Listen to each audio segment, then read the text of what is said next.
I would now like to invite first-year pharmacy student Evan Mulvihill to share his story.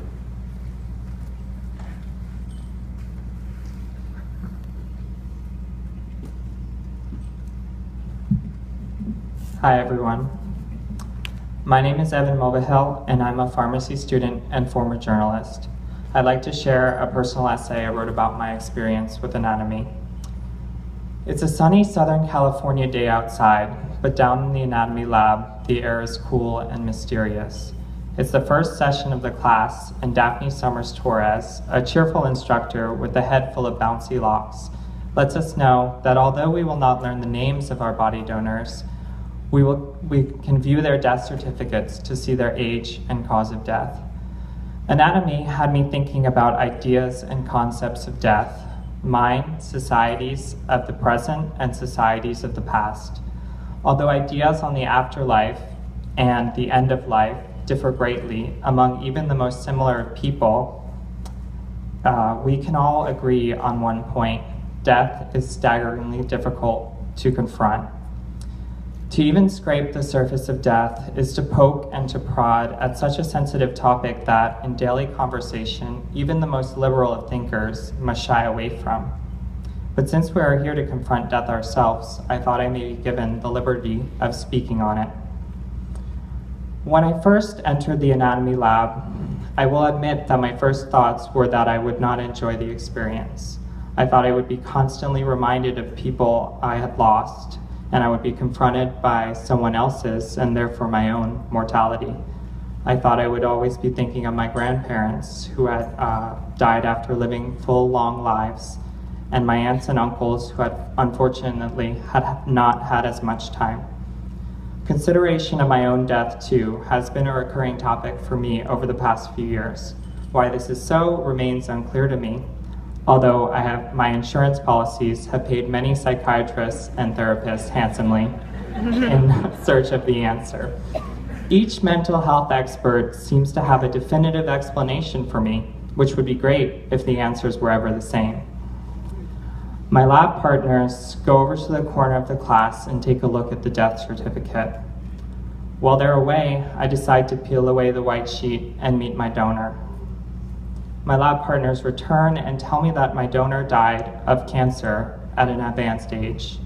My grandmother, Madeline, usually known by her nickname Midge, also succumbed to the same type of cancer herself at the age of 66. I am reminded of the events leading up to her death.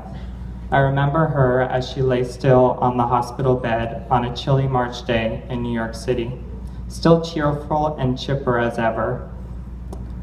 She was hoping that she would be present for our yearly family vacation to the Jersey Shore. Our favorite spot was Cape May, although she wasn't sure if the NYU Medical Center or her white blood cell count would comply with her wishes.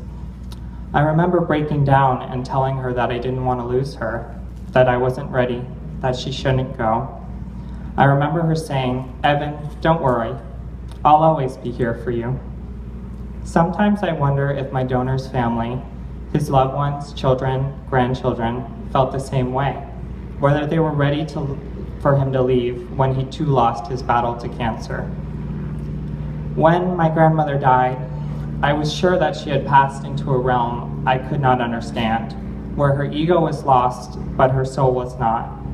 I began to subscribe to the idea that she had passed into nature somehow. She was the regal monarch butterfly who visited me in the field of milkweed. She was the faithful red-breasted cardinal who flew to me on the park bench to sing me a little hymn. My main goal when I grieved for her was to keep the memory of her alive so that she was never gone completely. But in taking anatomy many years after Midge's death, I realized for me it's not just enough to remember her, to remember the body donor and the others that have died before us. Now that I and my classmates in the pharmacy and medical schools have the tools to research cancer and other diseases and to support the quest for the cures, I'm wondering if we are honoring my grandmother's death in ways I could not when I first experienced her loss. I am certain that pharmacy students, future pharmacists, will work with medical researchers to discover and implement the oncology drugs of the future, ones that unfortunately will not get to benefit my grandmother or my body donor.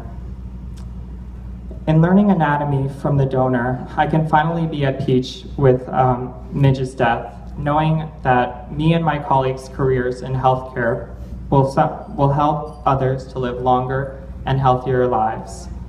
And it will help me to realize when I have to confront my own death that my life will have been worth it, since I was able to help others in my own small way.